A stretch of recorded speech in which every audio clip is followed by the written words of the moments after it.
नमस्कार, आप देख रहे हैं सी न्यूज भारत और मैं ऋषभ सक्सेना। वक्त तो चला है मध्य प्रदेश छत्तीसगढ़ बुलेटिन का। छतरपुर में खजुराहो एयरपोर्ट पर ट्रेनिंग के दौरान एक ट्रेनी का एयरक्राफ्ट रनवे से फिसल गया, जिससे विमान क्षतिग्रस्त हो गया।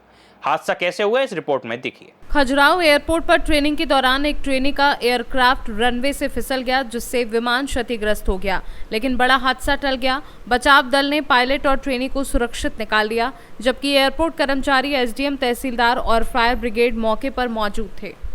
छतरपुर से सी न्यूज संवाददाता कुलदीप सक्सेना की रिपोर्ट। बढ़ते अगली खबर की ओर। दुर्ग जिले के भिलाई कैंप 1 में जमीन विवाद के चलते छोटे भाई ने धारदार कुल्हाड़ी से बड़े भाई पर प्राणघातक हमला कर दिया।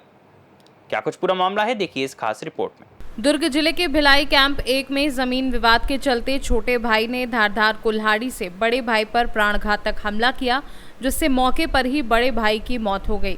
घटना मंगलवार रात 10 बजे हुई और पूरी जानकारी सीएसपी ने दी।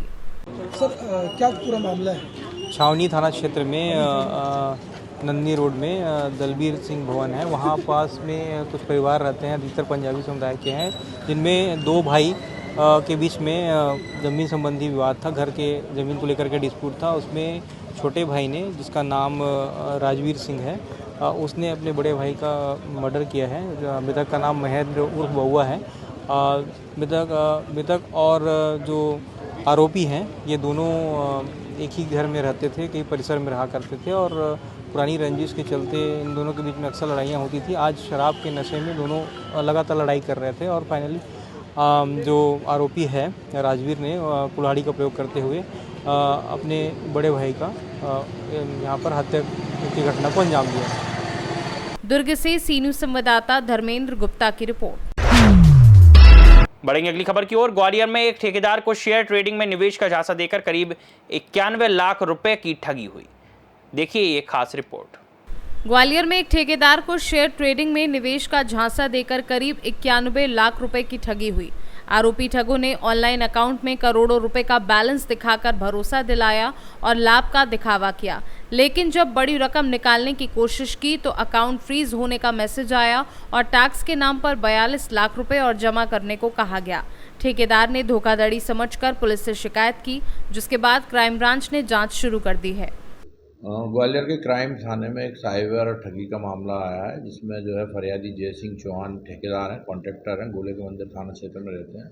उनके द्वारा एक लिखित में कंप्लेंट की गई कि उनके द्वारा जनवरी में चूँकि शेयर ट्रेडिंग का काम करते हैं, उनके पास में व्हाट्सएप पर एक मैसेज आया और एक कंपनी की तरफ से कॉल भी आया। उनसे बात की कि आप शेयर मार्केट में इंटरेस्ट रखते हैं तो आप हमारी कंपनी में इन्वेस्टमेंट करें, जिसमें आपको 10% से 30% का तत्काल लाभ मिलेगा। तो उन्होंने विश्वास करके उनसे बातचीत आगे करी और उनका जो है ऐप डाउनलोड कर लिया। उस ऐप के माध्यम से उन्होंने कुछ पैसे लगाए तो उनको प्रॉफिट दिखाया उनको 30% का, और वो ऐप में उनको लगातार दिखाते रहे। जब उनका काफ़ी पैसा फंस गया तो फिर उनको और बोला कि आप और पैसे लगाओ, और वो ऐप में उनको प्रॉफिट दिखाते रहे और ऐसे करीब उन्होंने 91 लाख इन्वेस्टमेंट कर दिए। और जब उन्होंने पैसे निकालने का प्रयास किया तो पैसे नहीं निकले। जब उनकी समझ में आया कि उनके साथ साइबर फ्रॉड हो गया, इस प्रकार उनके द्वारा रिपोर्ट पर जो है अपराध पंजीबद्ध किया गया, ठगी का, धोखाधड़ी का। साइबर क्राइम टीम द्वारा विवेचना की जा रही। जल्दी से जल्दी आरोपियों को आइडेंटिफाई कर गिरफ्तार कर वैधानिक कार्रवाई की जा रही है। ग्वालियर से सी न्यूज संवाददाता शिवम सिंह चौहान की रिपोर्ट। बढ़ेंगे अगली खबर की ओर। शाहजहांपुर में निरोग्यम अस्पताल के सामने ग्राम गुलाना में खड़ी महिंद्रा पिकअप चोरी हो गई थी, जिसका खुलासा पुलिस ने किया है। देखिए एक खास रिपोर्ट। दिनांक 28-29 मई की रात्रि को निरोग्यम अस्पताल के सामने ग्राम गुलाना में खड़ी महिंद्रा पिकअप चोरी हो गई थी, जिसका खुलासा पुलिस ने किया। आरोपी गोविंद गुर्जर और उसके साथी दिलीप गुर्जर को उज्जैन से गिरफ्तार किया गया। चोरी की गई पिकअप वाहन 9 लाख की कीमत की थी और ये घटना मोहित कराड़ा द्वारा भाड़े पर चलाए जाने के दौरान हुई थी। पुलिस अधीक्षक, अतिरिक्त पुलिस अधीक्षक और अनुविभागीय अधिकारी के मार्गदर्शन में थाना सलसलाई पुलिस टीम ने मुखबिर की सूचना पर आरोपियों को पकड़कर चोरी की गाड़ी उनके खेत से बरामद की। आरोपीगण पहले भी कई आपराधिक मामलों में संलिप्त हैं और उनसे अन्य अपराधों की पूछताछ जारी है। इस कार्यवाही में थाना प्रभारी, उप निरीक्षक, आरक्षक और साइबर सेल की टीम ने महत्वपूर्ण भूमिका निभाई। सनसलाई के गुलाना चौकी क्षेत्रांतर्गत पिछले महीने एक बोलेरो पिकअप चोरी गई थी। फरियादी की रिपोर्ट पर थाने पर अपराध दर्ज किया गया और उस वाहन की पताराशी के लिए अलग अलग टीमें गठित की गई। टीआई जनक सिंह रावत और चौकी प्रभारी गुलाना के नेतृत्व में अलग अलग 2 टीमें गठित की गई थी। टीमों द्वारा अलग अलग इन्वेस्टिगेशन किया गया, सीसीटीवी फुटेज और साइबर और अन्य मुखबिर के माध्यम से पताराशी की और 2 आरोपियों को गिरफ्तार करने में पुलिस को सफलता मिली है। इसमें दिलीप गुर्जर और गोविंद गुर्जर उज्जैन के निवासी है और जो माल मसरूका है करीबन 9 लाख करीबन माल मसरूका पुलिस ने पताराशी करने में और दस्तयाब करने में सफलता मिली है। और पुलिस अधीक्षक महोदय द्वारा चोरी के मामलों में विशेष गंभीरता से विवेचना करने के निर्देश दिए गए थे। उसी तारतम्य में ये सफलता मिली है और टीम को पुलिस अधीक्षक महोदय द्वारा नगद पुरस्कार की घोषणा की। शाहजहाँपुर से सीनू संवाददाता रमेश राजपूत की रिपोर्ट। रुक करते हैं अगली खबर का। विदिशा में अवैध उत्खनन से पर्यावरण और गौवंश को नुकसान, अधिकारियों की मिली भगत के कारण करोड़ों रुपए का राजस्व भी खोया जा रहा है। देखिए एक खास रिपोर्ट। विदिशा जिले में अवैध उत्खनन तेजी से हो रहा है, जहां ठेकेदार और खनिज माफिया राष्ट्रीय राजमार्ग और भारतमाला परियोजना के निर्माण के लिए चरनोई की आरक्षित शासकीय भूमि से मुरम का नियम विरोधी उत्खनन कर शासन को करोड़ों रुपए का राजस्व नुकसान पहुंचा रहे हैं। पटवारी और तहसीलदार की रिपोर्ट में छूट देकर खनिज विभाग ने भी जांच किए बिना अवैध परमिशन जारी की है। चरनोई की यह भूमि मूल रूप से ग्रामीण क्षेत्रों में गौवंशों के चारे के लिए सुरक्षित रखी गई थी, लेकिन माफियाओं द्वारा पोकलैंड मशीनों से दिन रात खुदाई कर लाल मुरम और पेड़ों का विनाश किया जा रहा है, जिससे गौमाताएं भटक कर अपनी जान गंवा रही हैं। अवैध खनन के कारण स्थानीय सड़कें भी बर्बाद हो चुकी हैं, जबकि जिम्मेदार अधिकारी जानबूझकर आंखें बंद किए हुए हैं और मामले की जांच के नाम पर केवल आश्वासन दे रहे हैं। सरपंच प्रतिनिधि समेत स्थानीय लोग प्रशासन की लापरवाही और खनिज माफियाओं की मिली भगत पर चिंता व्यक्त कर रहे हैं, क्योंकि इस अवैध गतिविधि से इलाके का पर्यावरण और जानवरों का जीवन दोनों गंभीर खतरे में है। तो कौन सा गाँव है? गंगाराम का। कौन सा गाँव है? रावण। ये रोड कब डाला था और क्या स्थिति किस वजह से खराब हो रहा है? ये डंपर चल रहे हैं, साहब मुरम ढुल रही है। ये डंपरों से पूरा रोड बर्बाद हो गया, गड्ढे हो गए इसमें रोड। कब डाला था ये रोड? ये 1 साल पहले डाला था। ये मुरम कहाँ से खोद रहा है डंपर? ये पहाड़ के बगल में से खोद रहे हैं।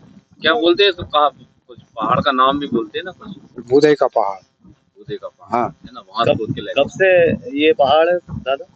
कब से खुदाई हो रही है इस पहाड़? ये 1 साल हो गए खुदाई को। कहाँ ले जा रहे हैं ये मुरम?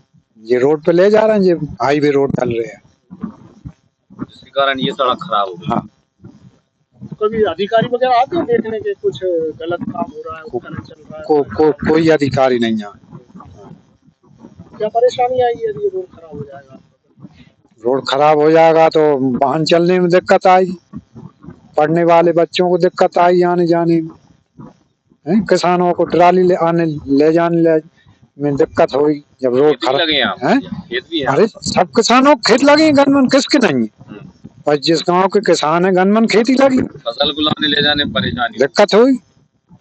कौन से पद पे आप? मैं राजेश धाकड़ और ग्राम पंचायत रावण सरपंच प्रतिनिधि हूँ। मेरी पत्नी वहाँ सरपंच है। आपका एक पहाड़ है वहाँ पर जो है लंबे समय से उत्खनन चल रहा है, क्या जो जेन्युइन है या किसके द्वारा किया जा रहा है? देखिए, लगभग 1 वर्ष होने को आया है। 1 वर्ष से वहाँ पर भारतमाला प्रोजेक्ट के तहत पहाड़, जो मुरम का पहाड़ है, वहाँ से कंपनी जो SRPL है, बंसल है, ये जो वहाँ रोड डाल रहे हैं, लगभग 1 वर्ष से वहाँ से मुरम का उत्खनन कर रहे हैं। जब मेरे द्वारा उनसे पूछा गया कि भाई आप लोग मुरम कैसे क्या कर रहे हैं, तो उनका कहना ये है कि हम तो खनिज विभाग से हमें सारी परमिशन मिली हुई है और हम परमिशन के तहत ही यहाँ से मुरम उठाने का कार्य कर रहे हैं। मैंने उनसे कहा कि आप इतनी बड़ी कंपनियां हैं, जब मुरम उठा रहे हैं तो एक जो CRS फंड होता है उसके तहत आप हमारी पंचायत में ग्रेवल भी डालिए। तो उन्होंने इस तरफ ध्यान नहीं दिया, ना ही तो उन्होंने मतलब इस तरह का कोई काम भी नहीं किया और निरंतर उस पहाड़ को इतना बड़ा, इतना गड्ढा कर दिया कि उसमें मेरे ख्याल से हजारों लीटर पानी भर जाए और दुर्घटना होने की बहुत संभावनाएं हैं। जमीन जो है वो किसके लिए आरक्षित है? जो वो चरनोई भूमि है, चरनोई भूमि के लिए आरक्षित है। अब कैसे, किसने, कहाँ परमिशन दी, ये तो जांच का विषय है, जांच होना भी चाहिए। आपके द्वारा शिकायत नहीं की गई अधिकारियों से? कई बार शिकायत की, लेकिन अब सुनता कौन है, क्योंकि कंपनियां बड़ी बड़ी है ना। भारतमाला प्रोजेक्ट चल रहा है, बंसल कंपनी है, SPRL कंपनी है, तो बड़े बड़े प्रोजेक्ट चल रहे हैं भाई। जब हजारों डंपर माल वहां से निकल रहा है तो नटेन से जा रहा है ना, वहाँ तहसीलदार भी बैठे हैं, SDM भी बैठे हैं, उनको संज्ञान में, उनके संज्ञान में नहीं होगा क्या? खनिज विभाग के संज्ञान में नहीं होगा क्या? कलेक्टर साहब के संज्ञान में नहीं होगा क्या? भाई हम छोटे से जनप्रतिनिधि, वहाँ उनकी कोई सुनवाई नहीं हो रही। इतना बड़ा प्रोजेक्ट है तो सबके नॉलेज में होगा, तब तो हजारों डंपर निकाल लिया आपने मुरम वहां से। क्या नुकसान होगा आगामी समय में इस तरह से? नुकसान होगा तो ये तो खनिज विभाग कराए, राजस्व विभाग कराए। चरनोई की जमीन थी, वहाँ गाय बेचारी फिर रही है रोडों पे, बरसात में पूरी रोडों पे गाय बैठी। चरनोई की जमीन सुरक्षित नहीं है, कई तरह के अतिक्रमण हो रहे हैं, कहीं नहीं कर रहे हैं। अभी फॉरेस्ट वाले कम से कम, चलो ये है कि फॉरेस्ट की नींद तो जागी, वो कम से कम अतिक्रमण मुक्त करा रही, तो राजस्व कब जागेगा मुझे यही समझ में नहीं आता। चरनोई की जमीन पर अतिक्रमण हो रहा है, राजस्व की जमीनों पर लोग आए दिन अतिक्रमण कर रहे हैं। अब पंचायत प्रतिनिधि करे भी तो क्या करे, पंचायत सरपंच करे भी तो क्या करे। ये जो भूमाफिया है, क्या इनको राजनीतिक संरक्षण प्राप्त? निश्चित होगा। अगर राजनीतिक संरक्षण प्राप्त नहीं होता तो हजारों डंपर लोग निकाल रहे हैं, रात और दिन में चल रहे हैं। रात का चलो चोरी से कर रहे हैं, दिन में तो प्रशासन की नाक के नीचे से डंपर ले जा रहे हैं ना। देखना चाहिए, प्रशासन को ध्यान देना चाहिए इसमें। क्या इतने वर्षों में अभी तक कोई एक प्रकरण बनाया गया है? कोई मुझे तो नहीं लगता, अगर प्रकरण बना होता तो मीडिया की नजर में भी आता, और ये जो अवैध रूप से उत्खनन हो रहा है ये भी रुक जाता कहीं ना कहीं। नाम है आपका और कौन सा गाँव है? रतनगढ़ नाम है मेरा, और रावण रोड बोलते हैं इसे। क्या स्थिति है इस रोड की? कब डला था और किस वजह से खुद रहा है? पर के साल डला था सर, और स्थिति ये है कि वाहन चलते हैं बड़े लाल दाऊ के रोड से, तो इसकी स्थिति खराब हो जाती है, तो बच्चे स्कूल जाते हैं तो उनको दिक्कत आती है। डंपर कहाँ से ला रहा है ये भर के और कहाँ जा रहा है? ये रावण के लाल दाऊ खदान है, बहुत पुरानी है सर, वो इसी से सब माल जाता है। कब से खुद रही है ये पहाड़ी? पहाड़ी तो लगभग 5-6 साल से खुद रही होगी। क्या समस्या आएगी? रोड खराब हो जाएगा आपका? समस्या यही आएगी, बच्चे स्कूल नहीं जा पाएंगे, हमारे लोग ट्रॉली नहीं चल पाएंगे, ये समस्या आएगी।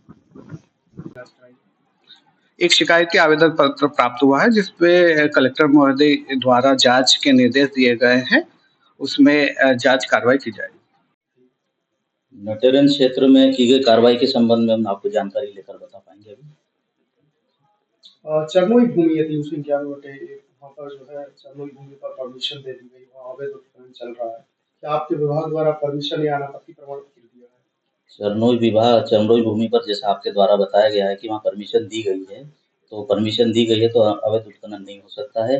और यदि चरनोई की भूमि है और उस पर गलत वो दिया है तो हम उसकी जांच करवाते हैं, और जांच करवाकर आपको जो वस्तु बता पाएंगे। आपके विभाग द्वारा किसी तरह से कोई उसमें परमिशन दी गई है, कोई अनापत्ति? हमारे विभाग से अनापत्ति ये एक्चुअल में NHI की ओर से दी गई है अनुमति, और इसमें खनिज निरीक्षक द्वारा जांच प्रतिवेदन लिया जाकर उसमें दी गई है NOC। आपने NOC कराने से पूर्व ये निरीक्षण किया वहाँ पर? खनिज निरीक्षक द्वारा निरीक्षण किया गया है। क्या पाया गया था उसकी रिपोर्ट के आधार पर ही हमने NOC दिया है। क्या कार्रवाई की जाएगी इसमें? यदि अनियमितता पाई जाती तो उस पर वैधानिक कार्रवाई की जाएगी। लंबे समय से उत्खनन चल रहा है, गाड़ियाँ चल रही है वहाँ पर, कभी कोई तकरीबन बनाने की कोशिश नहीं की? उसकी जांच कर कार्रवाई की जाएगी, आपके माध्यम से भी जांच हुआ है। विदिशा से सी न्यूज संवाददाता प्रयास विश्वकर्मा की रिपोर्ट। इस बुलेटिन में फिलहाल इतना ही। देश और दुनिया की तमाम खबरों के लिए आप देखते रहिए सी न्यूज भारत।